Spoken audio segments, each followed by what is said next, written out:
enjoy, and I'll speak to you soon. And make sure you check out my Instagram at Joe the Insomniac in the podcast below. I'm a 17-year-old guy, currently living in Phoenix, Arizona. Shout out Arizona. This incident took place around 6 months ago on an overnight trip into the Superstition Mountains, which are about an hour drive east of Phoenix. I won't specify exactly what this trail is. Anyway, the particular trail I was taking was an 8-mile loop through a canyon. It's pretty simple in and out on an overnight trip. I planned on going with my friend, but they cancelled on me in the last minute. So, with a bag packed and a car ready to go, I decide I'm going to go on my own, not leaving the house on time, and some trouble navigating through the forest roads.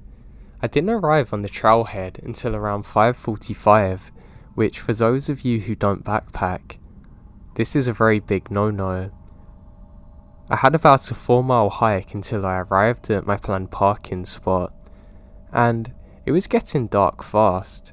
I figured if I moved very quick, I can get at least 3 miles in before I have to find a spot. This strategy left me hiking a very dark trail on my own, with about 15 miles of dirt road between me and anyone else. Hiking in the dark by itself is scary, especially since I'm on my own. Now, eventually it got so dark that I can only use my headlamp to see where I'm going. Now, with only using the headlamp as my light source and moving fast, I end up not where I want to be. This area isn't great, but I find a spot where there's some burnt pieces of wood and the remains of a circle fire, so it can't be too bad. My first priority was to get a fire going. I scanned the area around me and was able to find some dry wood, and I got a fire going. I got my tarp set up and crack open a can of chili mac. I brought it here, and I really look forward to eating. I was feeling good. My camp was set up, my food was on fire. The feeling of uneasiness from the hike had almost gone away, but it was still there. Now, to fully understand what happened, I have to explain to you how my camp was set up. The site I had picked was a small clearing surrounded by large pine trees, with the trail about 30 feet to my left. When you're in the woods and have a fire going, and the fire casts a circle of light around it, and everything on the edge of that circle and past it are pitch black. Now I'm sitting on my ground near the fire eating my dinner, when a small rock, about the size of a marble, is actually thrown at my camp. I look at the tiny rock in shock, as I was positive that I was the only person on this trail at night. I immediately turn my light on, and towards the area that I'd seen the rock come from, but due on the destiny of the pines and brush, I can only see about 10 feet. I spent about the next 15 minutes in disbelief as I scanned the tree line that surrounded my area, searching for whatever had thrown it, not daring to stray too far from the fire I set. It was giving me a false sense of security, to be honest.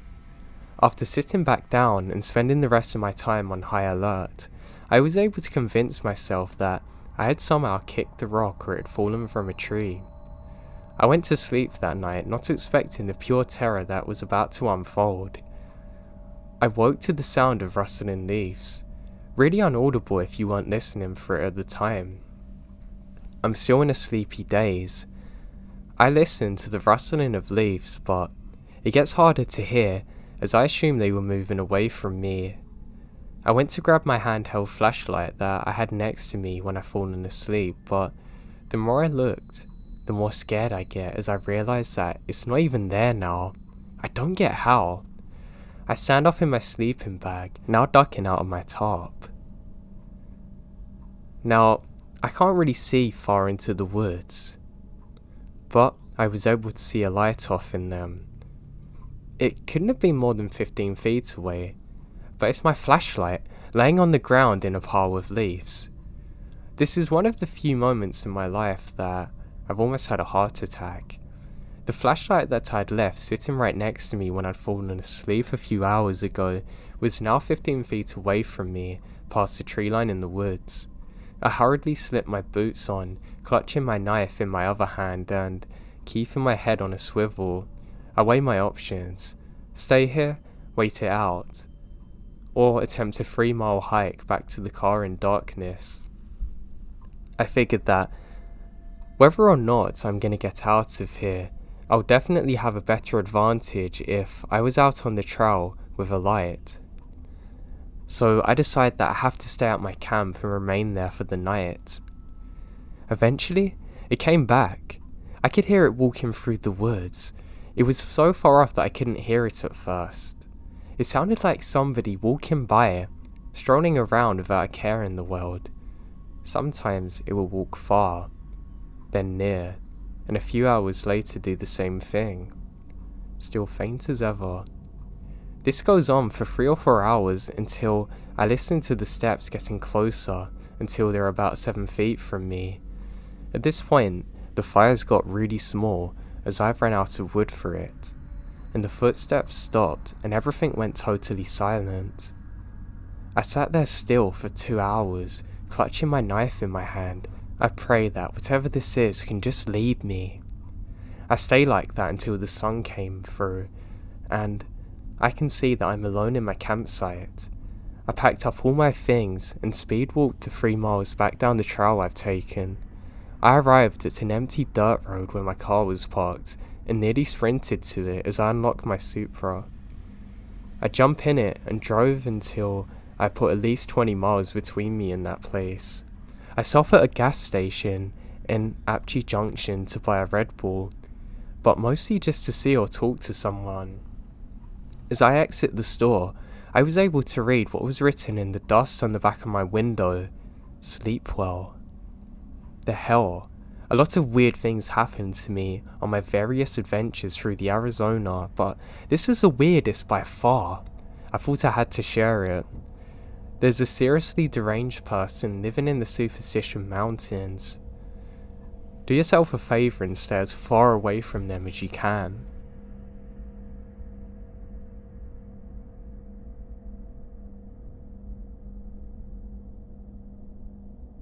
This is a story that's been really bothering me lately for absolutely no reason whatsoever. A few months back, I just had this dream that brought back this memory I tried to suppress growing up, but as of recently, it's been weighing on my mind. Growing up in 2005 on the edge of the suburbs, there was a large grove of trees and hills by some railway tracks that led to a big forest about half a mile from my home. When I was 9 years old, me and my neighbourhood friends would ride our bikes to the railroad tracks, we'd walk to the forest and go and explore the random pieces of furniture and junk in this forest. We'd play card games, do homework, and hang out with friends for about 2 hours, but never stayed too long. There was this small abandoned house, and in this forest, we always stayed away from it. As one of my friends, Michael, said, there's a homeless man that lived there, and if you saw him, run. So right off the bat, after hearing this, going near the house in the woods was as scary as could be. One chilly November afternoon after school, I came home and dropped off my backpack at the back of my home and immediately go there.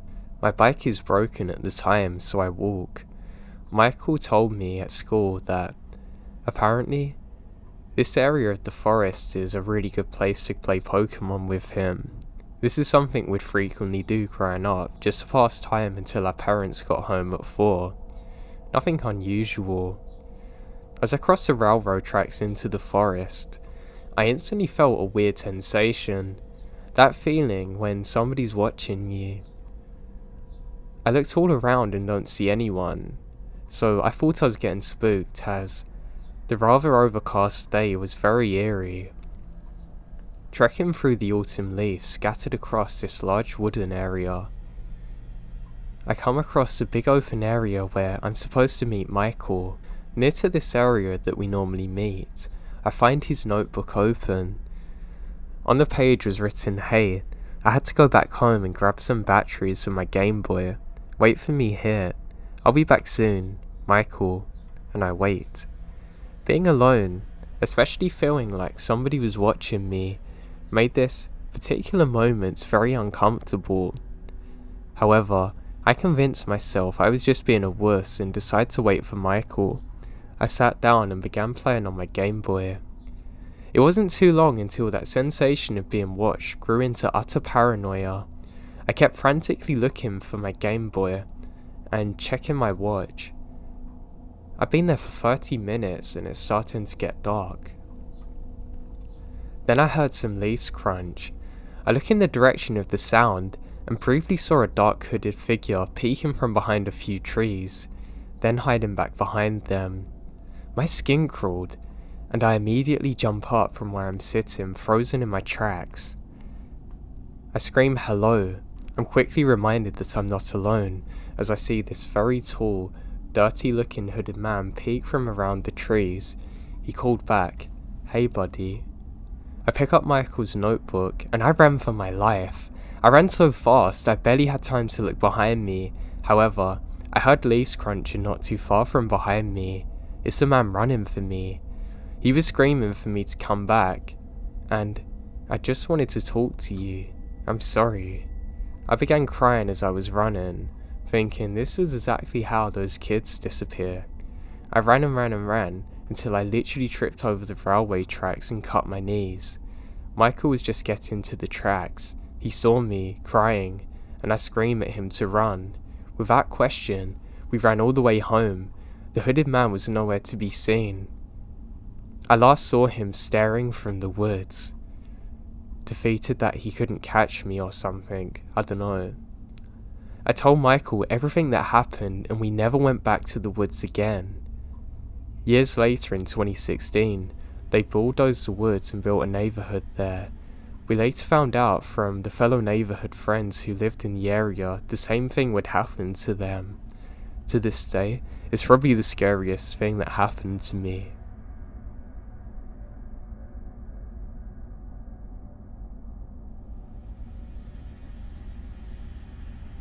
When I was younger, I spent a lot of time living with my grandparents. I liked hanging out there because they were around all day so I didn't feel as lonely, but of course I would get bored. They were lucky enough to own a cabin in a forest. I would often stay there. I'd bring food and just have a good time generally, or read, but of course it could be boring, and that would always lead me to explore the forest a little bit.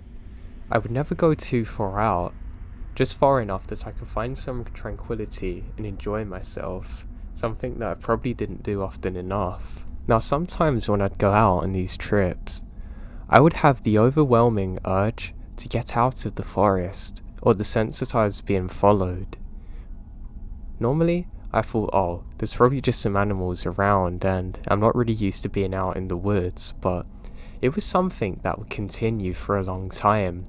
So much so that I actually become used to it, and I trained myself just to switch off from it, which probably wasn't a good thing, because even today, I have the problem where if I feel like I'm being watched, I don't even bat an eye at it.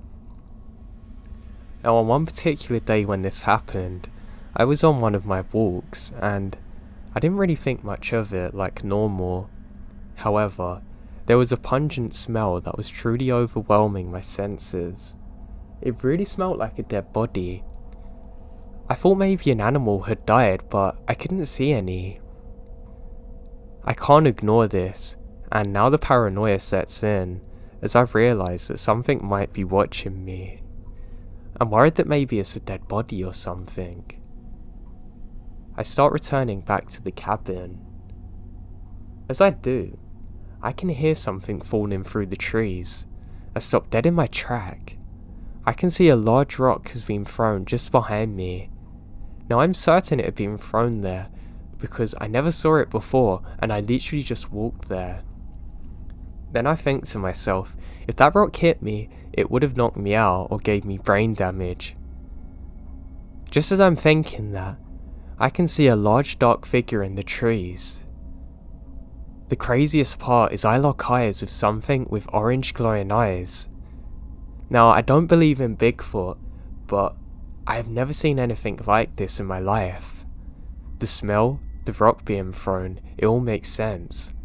I turn and start sprinting. I'm so scared that I start to tear up while I'm running. I can hear that thing closing on me. I start screaming and praying. I make a sudden turn and now I'm only about 50 meters away from the cabin. I glance behind me and I can see the figure again, this time walking. I don't care. I keep going until I'm in the cabin and I slam the door behind me. Through teary eyes I look out the window and I can see whatever this thing is staring back at me. It stopped as though it knows that it can't go any further.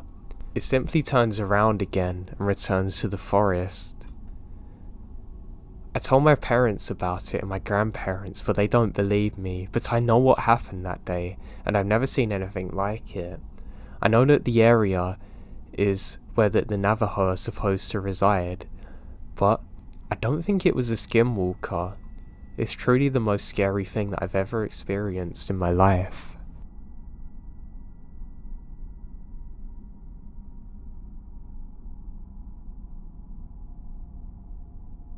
This story takes place during the summer when I was 15.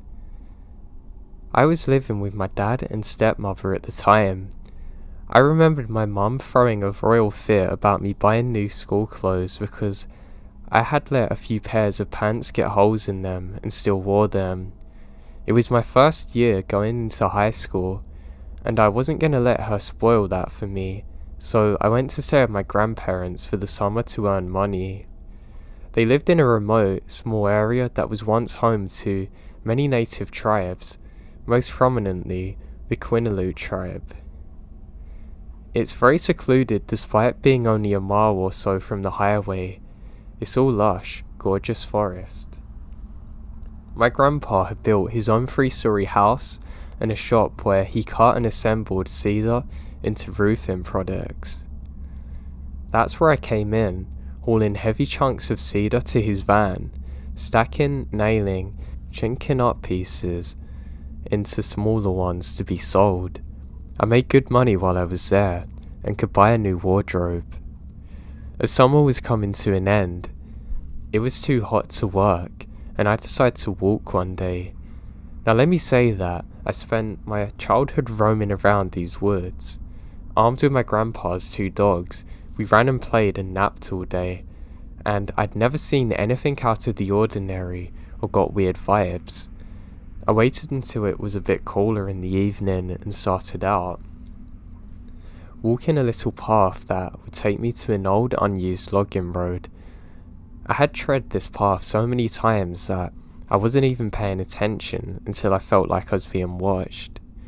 I would like to note here that I was young at the time and had yet to touch alcohol or drugs, and I had no history of hallucinations or mental illness, so what I saw really haunts me.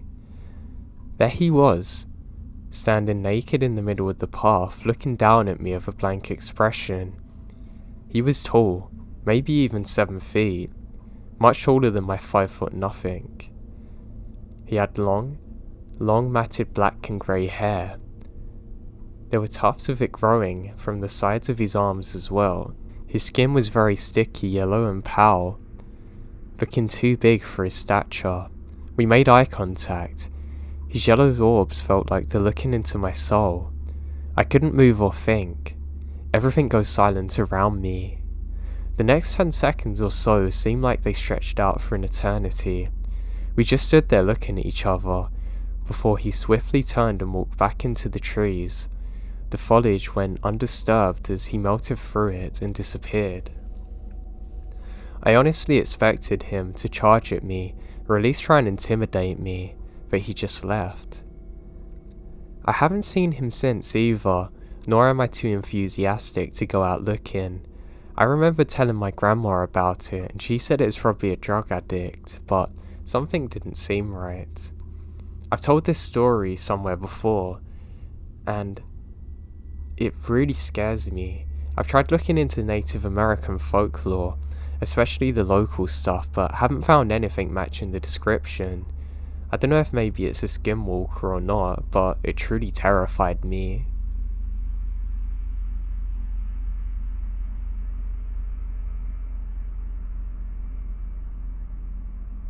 This happened yesterday. My brother and I went for a hike to stave off cabin fever from self-isolation. We chose a pretty remote trail to lower the risk of coming into contact with others. I was walking ahead of my brother, and the gravel on the track was making our footsteps seem really loud. Deep in thought, I was listening to the rhythm of his footstep behind me. About 20 minutes in, I start hearing other footsteps, off faint and getting louder, until they're the same pitch as his, but they're very fast, like the rhythm of someone running.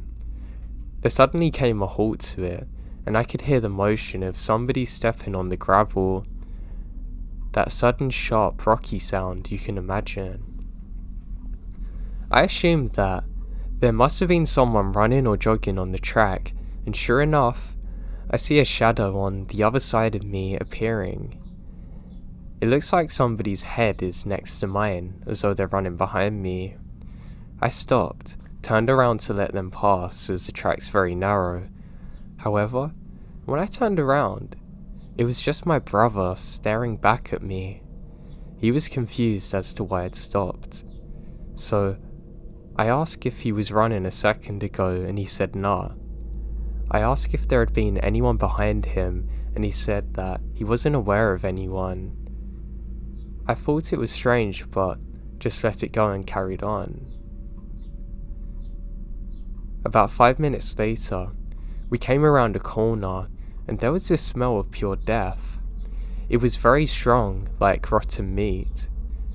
We figure it's a dead animal. We reach our hike lookout about 20 minutes later, chilled out for a bit, then headed back. We passed the death smell again, and it's around the exact same spot where it happened before. I hear the running sounds again. I ignore it because I'm getting scared now and we pick up the pace to get back to the car.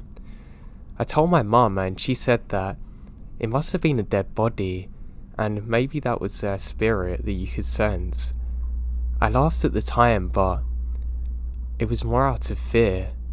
I'm really not sure what this is and it still haunts me to this day.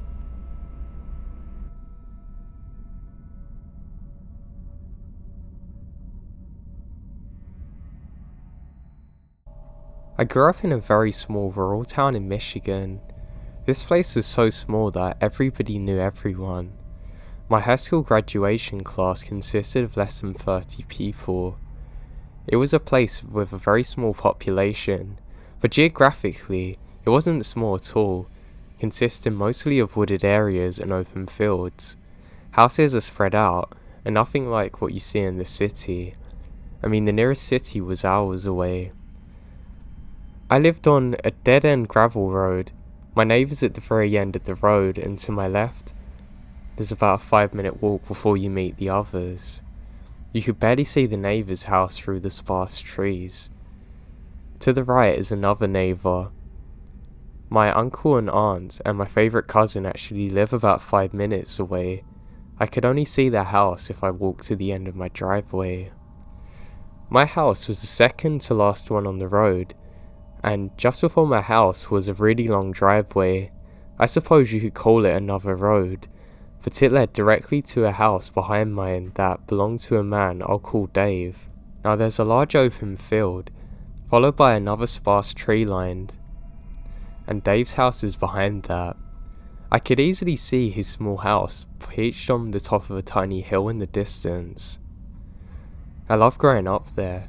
It was my favourite place in the world. My mum and dad worked in town, and my older brother, my younger sister and I were always left to our own devices growing up. We were always playing outside. My siblings and I are all born within the first half of the 90s, so we grew up during a time where there weren't really cell phones.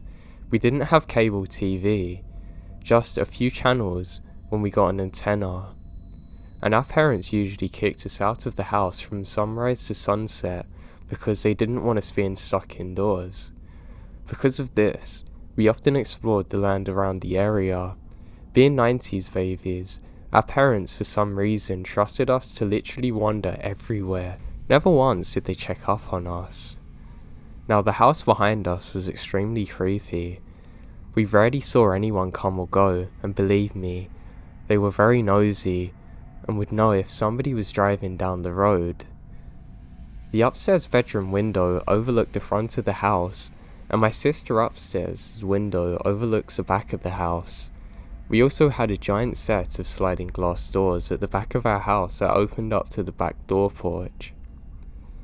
They were so big it practically took up the whole wall, so we literally saw everything.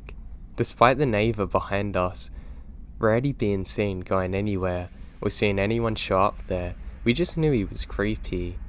We used to call him Creepy Dave, and still do to this day, including my parents. I can't really explain why we started to call him that, but it seems so fitting. We used to walk through the field and along the tree line towards Dave's house. We were careful not to walk all the way up the driveway. We'd usually just play near the tree line and the fields around the area. The fields are owned by a local farm, family friends or my parents, so we weren't exactly trespassing onto Dave's property if we stayed just far enough down. Sometimes we would get a little brave and creeped up the road more. I can remember inside the ditches leading up to his driveway, there would be animal bones, fully intact skeletons, even a deer skull.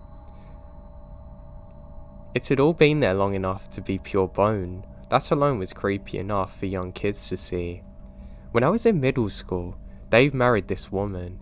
I can't remember for the life of her name, but she had 2 children, a daughter I'll call Lisa and son I'll call Dustin. Now they started to ride the bus with me and my siblings to school. They always hated it when the bus drove up the eerie driveway to their house. I can remember one winter, the bus actually got stuck in the snow.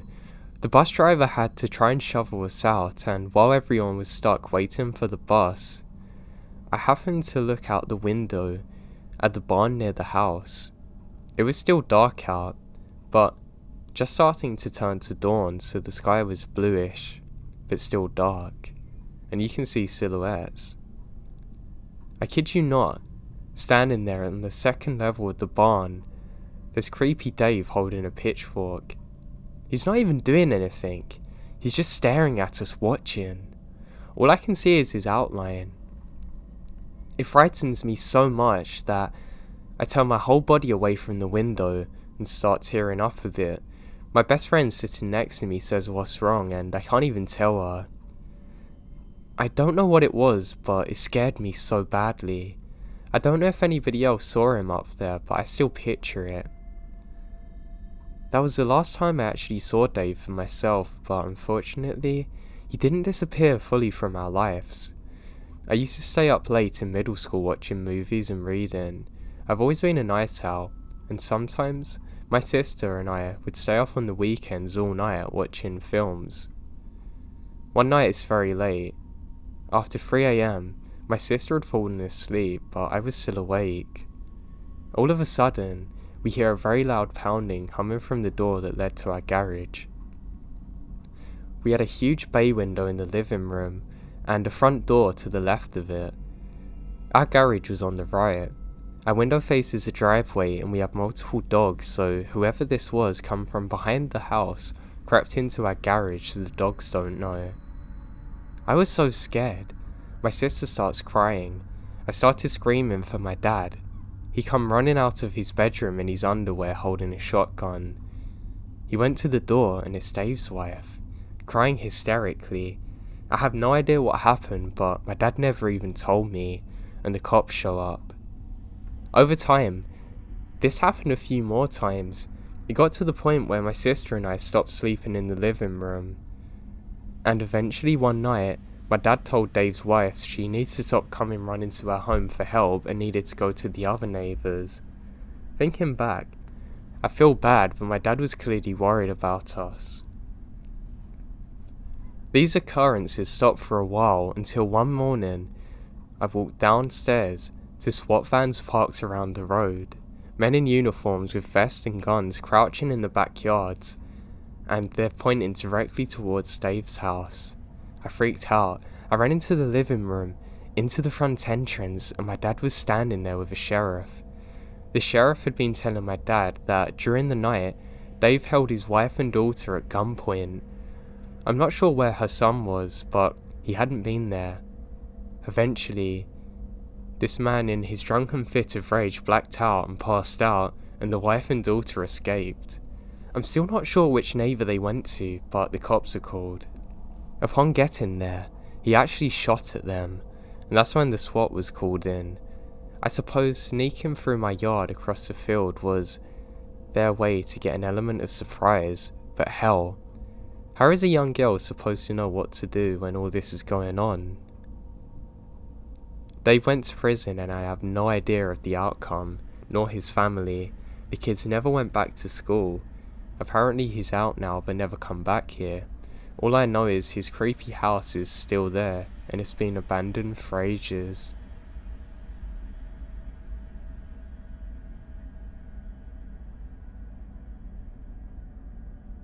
This was a few years ago during my freshman year of college.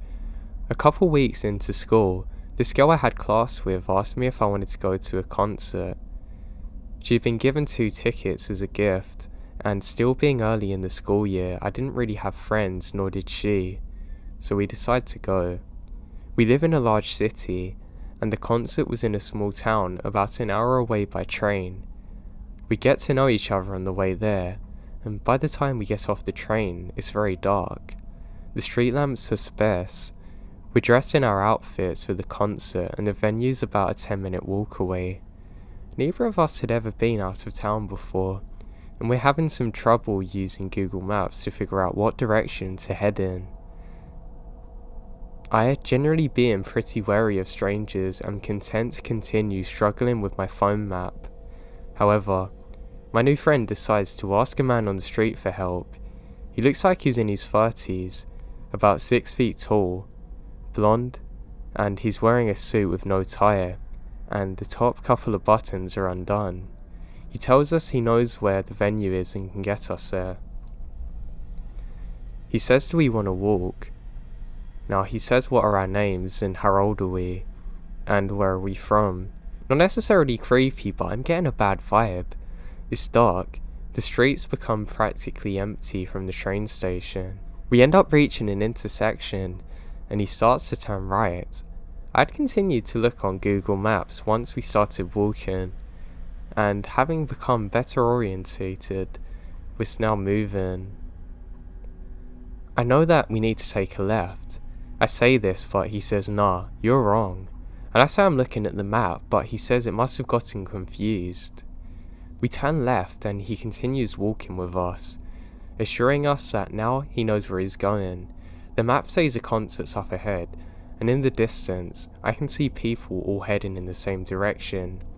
Again, our guide says that this is wrong, and he starts walking into a very secluded area near the woods. My friend is starting to get worried, and looks very superstitious. I'm gonna leave that in. My friend has also become suspicious, and we tell him that we're gonna continue straight. He insists that the venue is through the parking lot, and when we point out to the people up ahead, he says it's a shortcut, it's much quicker. We thank him for his help and keep walking. As we leave him, he stands there in the parking lot yelling, "You guys are gonna get lost. You need help." Luckily, he didn't follow us and stopped yelling once we got closer to the crowd. We got to the venue soon after, had a great time at the concert, and I'm scared he'd be waiting for us. Luckily, he never found us again. I'm positive if we went into the woods, something very bad would have happened.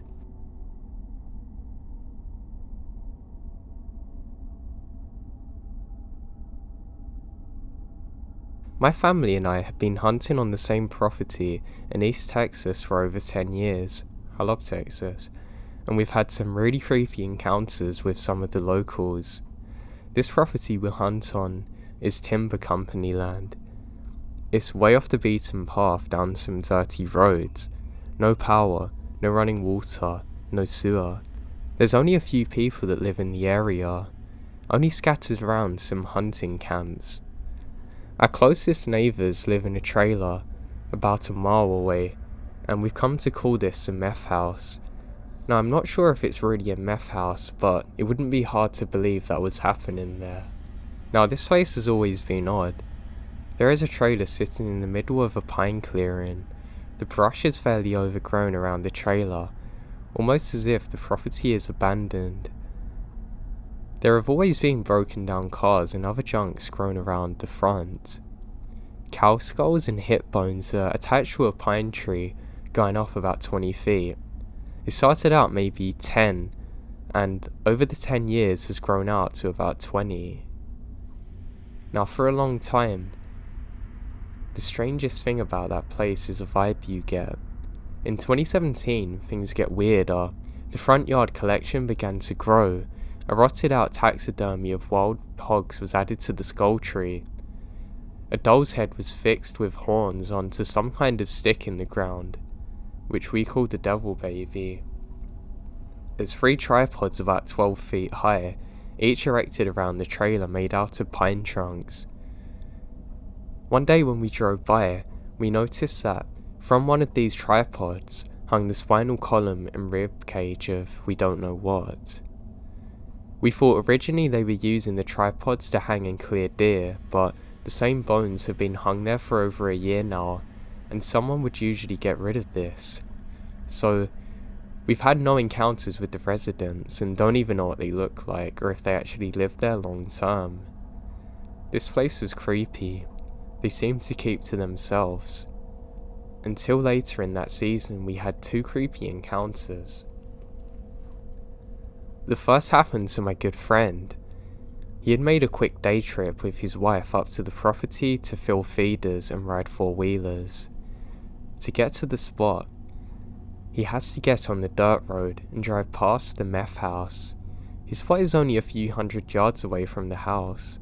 While they were doing their thing, they began to hear some strange noises, and as he listened closer, he could hear high-pitched gibberish between 3 voices yelling weird words in Arabic and with Jesus mixed in. They decided to get on the 4-wheeler and investigate. They found 2 men squatted down besides a large mud pile in front of the house. They were splashing and bouncing around while furiously speaking gibberish. Once they noticed the 4-wheeler, they stopped and stared like animals. My buddy quickly took off. The second encounter happened to me and my brother. We were up there alone for the weekend and were relaxing by the fire on a pitch black night after a long day's hunt. We began to hear something strange in the distance. It was pipe organ music. It wasn't a recording of a pipe organ, but somebody actually playing one. They were missing notes and sporadically starting and stopping. We laughed about how it was like something out of a horror film, but the music continues for hours. Then all of a sudden, we hear crashing through the brush. Now we're actually in a very thick area of brush. It is between our camp and the direction of our house. This doesn't sound like the usual spooked deer or armadillo roaming around, or hogs even. It's made by something very large. Now the rest of the night it's quiet, and there's no more organ music, and we don't know what caused this. Now not too much has happened since then, but we've made a point never to go there alone, but to maybe one day scout it out overnight.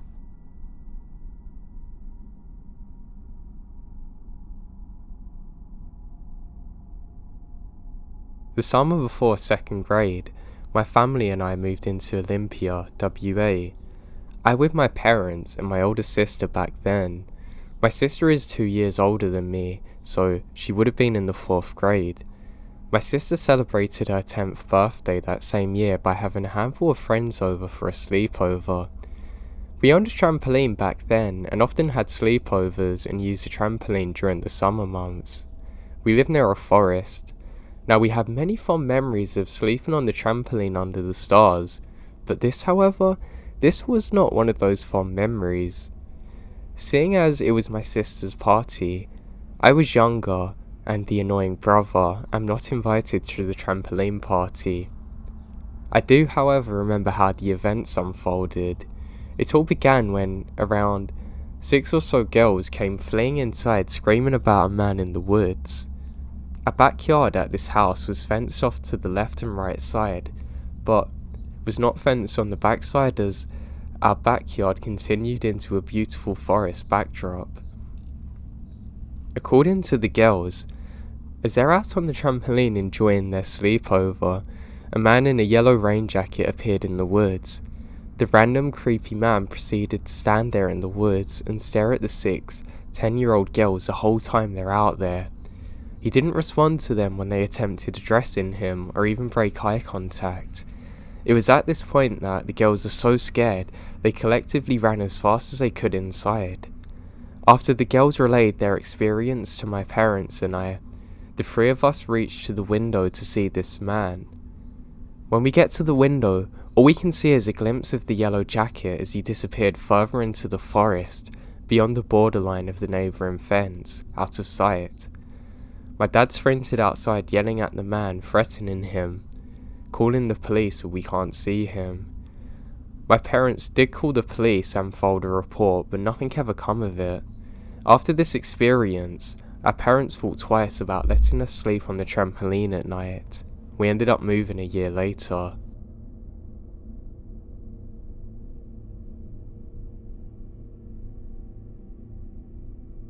When I was quite young, maybe 9 or 10, my mum, sister, who's about 4 or 5, and I went for a walk in the forest.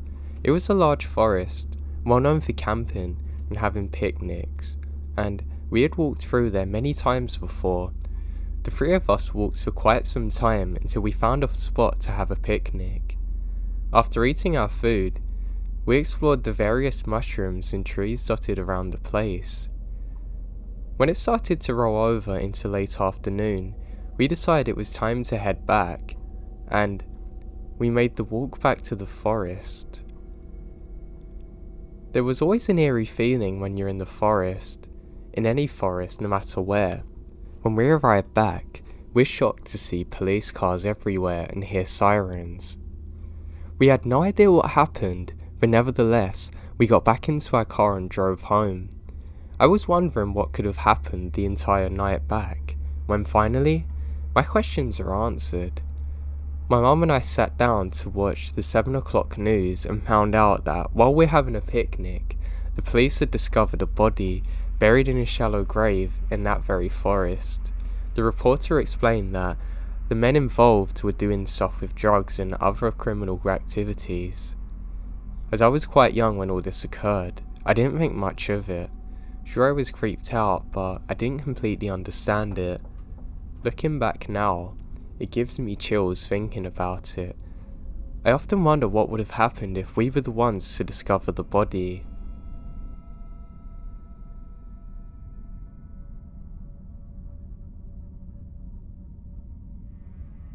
I was in the kitchen the night before last, washing up some plates for dinner, when I glanced out of the window in front of the sink and saw someone standing at the far end of my own yard.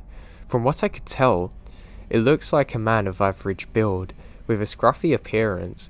He was essentially behind my neighbour's tool shed, which is on the right side of the border of my property, and so I thought that he might be somebody they knew. It was dark and he was quite a distance away, so I couldn't really see what he was doing. His back was mostly turned to me, but by his movements it looked as though he was panting at the ground with a shovel, as if he just buried something and was covering up. This raised my suspicion a bit, so I called my neighbours to ask if they're aware that somebody's behind the shed. They said they're not, and the husband went outside to investigate. I saw my neighbour open his door, and the man saw/heard it and bolts off into the woods. I went outside to meet my neighbour and see if there is evidence of what the man had been doing. So we both arrive at the spot, and I turned to tell my neighbour that I saw a man that fled into the woods. We looked down at the ground and there's indeed fresh dirt where somebody was digging. My neighbour gets a shovel, which the man actually dropped when he ran off, and we start digging nervously. We're both expecting to find out something very gruesome, no doubt. However, what we dug up has actually left us with more questions than answers. It was a plastic bag with something softball-sized and heavy. We dump out the contents, a rock, painted red with a smiley face. Why would somebody be out here trespassing to bury a painted rock and a button? And it's painted on the rock, not blood. It's not a murder weapon as far as we can tell. Still, the neighbour and I actually report this to law enforcement and they come back to take a statement. They take the rock and button, just in case it's connected to a crime. The whole ordeal has made me on edge, to be honest. Why on earth would somebody bury something like that, especially in the dark?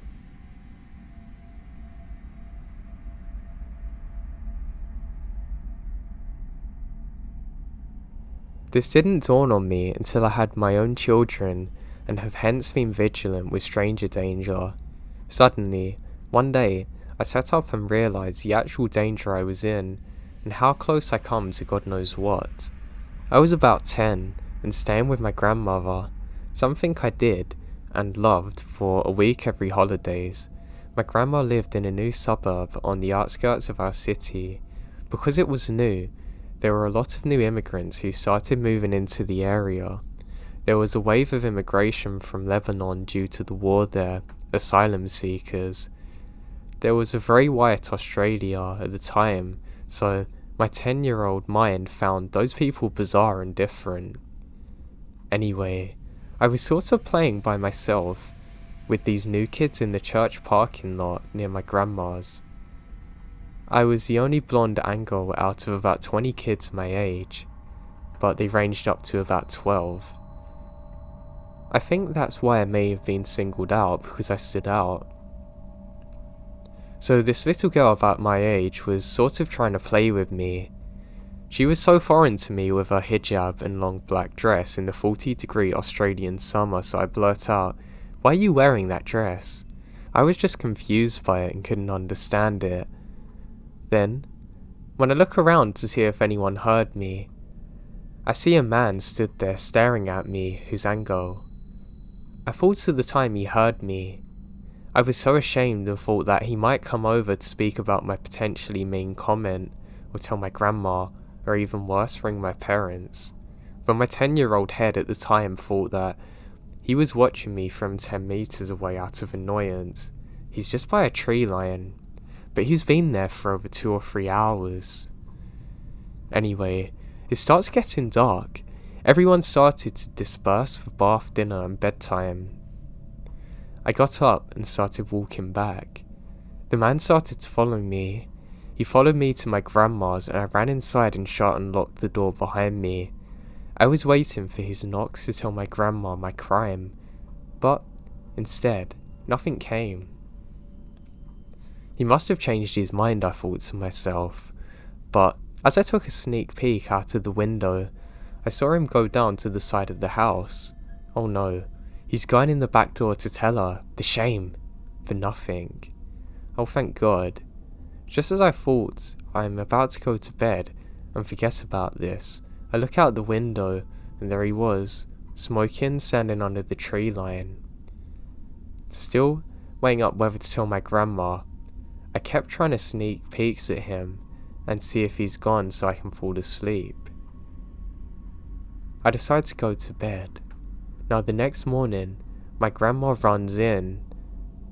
Now, the fly screen is off of the windows. Now, she thinks I must have done it because they can't fall off on their own. She also said I was not to ever try and force the window open again. Now, all the wood around the windows has been chopped and broken. I said I didn't do it, and she doesn't believe me. She literally doesn't believe me in the slightest. And, you know, I never connected that at the time that it was a man trying to get in. But it must have been, because it was trying to get into my window and I saw him there. I never really thought anything of it. But now I'm an adult, I'm fully aware of what could have happened and it really terrifies me.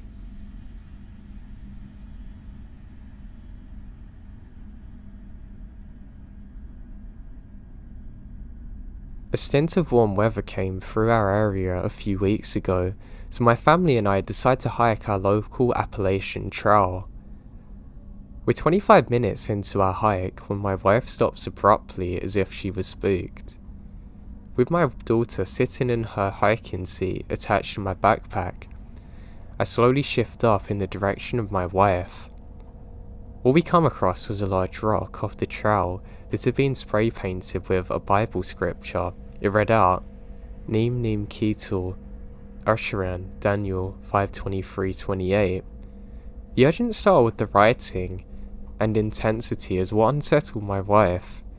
It was just odd to see this grafted so far off the path, but, however, Appalachia attracts all walks of life.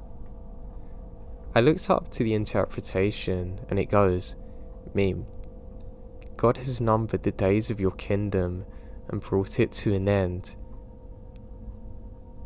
You have been weighed in the balances and found waiting and wanting. Your kingdom is divided and given to the Medes and Persians. As I'm looking this up, my wife wants to keep walking and starts up the trail. I then hear cracks of branches just behind me. I just kept that interpretation to myself as I know it will really just creep out my wife.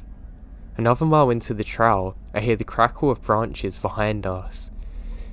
In the intelligence community, there's a rule of thumb regarding being tracked by a person or car.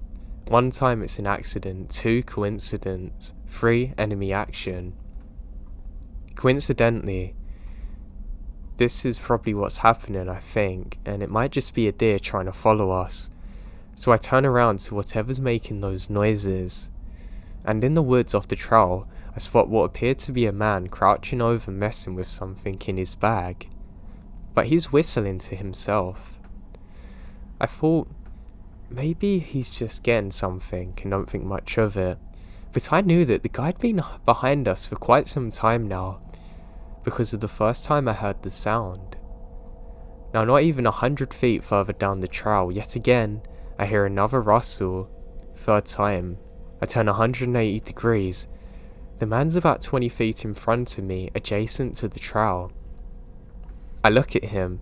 He doesn't make eye contact, just looks sporadically at different things, from the ground beneath him, to the trees, and then to the sky. While looking to the sky, he says the days of Babylon are numbered. I reply cold and cynically, are you lost, buddy? And I can feel the adrenaline. My ears are ringing and my heart is beating double time. Now, I'm starting to think I'll have to defend my family from a lunatic, but he mumbles, giggles, and turns into the woods, never to be seen again.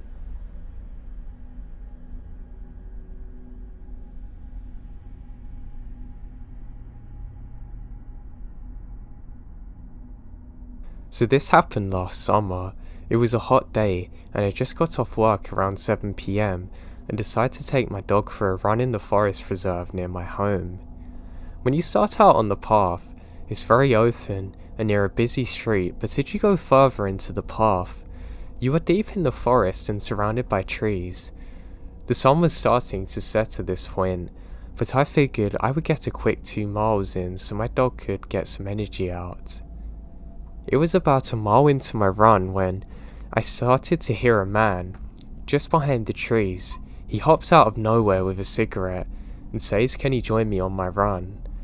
I wonder why this man is behind a tree alone. My heart starts racing and I realize that it's almost dark and no one's on the path and there's no cars around in the parking lot.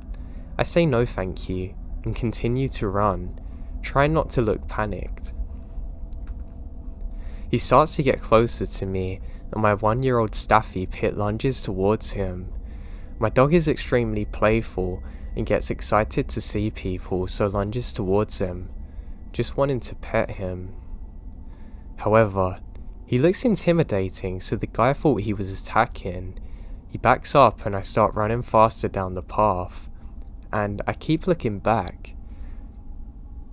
I stopped out of breath and frantically called my fiance who's at work. He didn't answer.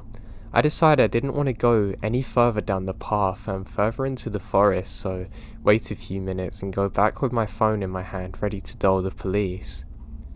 I get to the top of the hill and see the man jumping into the passenger side of a white van, speeding off. I always think to myself, what would have happened if I didn't have my dog with me that day?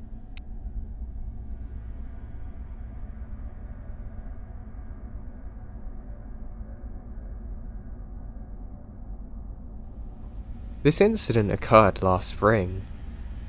Let me set the scene and give a bit of backstory. I was driving from Minnesota to Iowa for a music festival and decided to leave on Thursday because 1. Generally prefer road tripping at night, and 2. I wanted to get to the festival grounds as early as possible to secure a good camping spot. All is going well. I'm about 2 hours away from Des Moines and I realise I've really got to pee. Now for those of you unfamiliar with driving long, mostly rural interstate highways, rest areas can be a godsend when the gas stations are few and far between. So I see a sign for a rest area coming up in 2 miles. Perfect. I pull in and there's maybe 3 other cars in the lot. Things are generally quiet and on the first glance, nothing seems out of the ordinary or anything. However, I have just a general feeling of unease as I pull into the park. And I'm not one to ignore my instinct, but I really have the urge to pee. Luckily, my brother has just given me this taser because he knows I like to go adventures in often wooded areas, usually at night, and he wants me to be safe.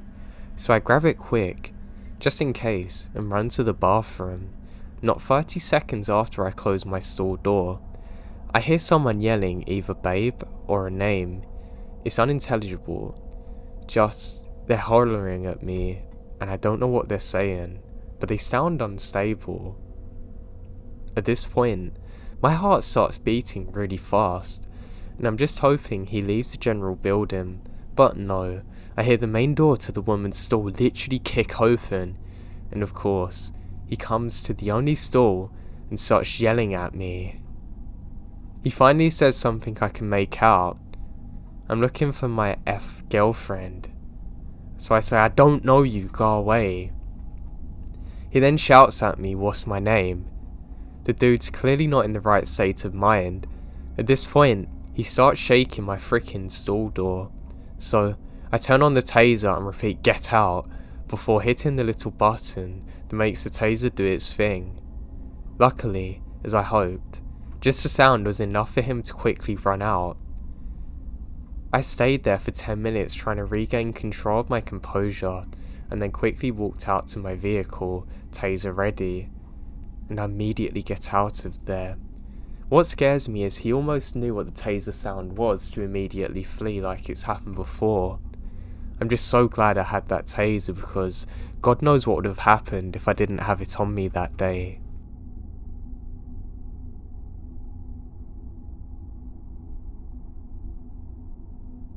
I was playing disc golf, aka frisbee golf, by myself one day, and I lost a disc in the woods.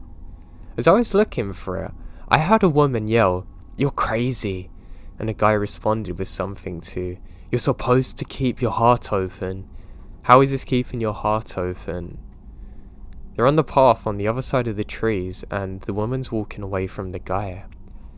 I heard someone walking through the woods towards me. It was a guy. When he saw me, he smiled and said, "Hey, you're Luke, aren't you?" And I said nah, and said my actual name for some reason. He shook my hand and said, "What are you doing?" "Listening." I told him, "No, I'm looking for a disc." He was like, "Oh, you're a disc golfer, huh?" He said something along them lines, but I didn't really know what to make of it. Then he looked me in the eyes and calmly said, "You're screwed. You don't even know it. We know too much and you're screwed." It's at this point I turned, walked away, and never come back again. I've never been to that park again since.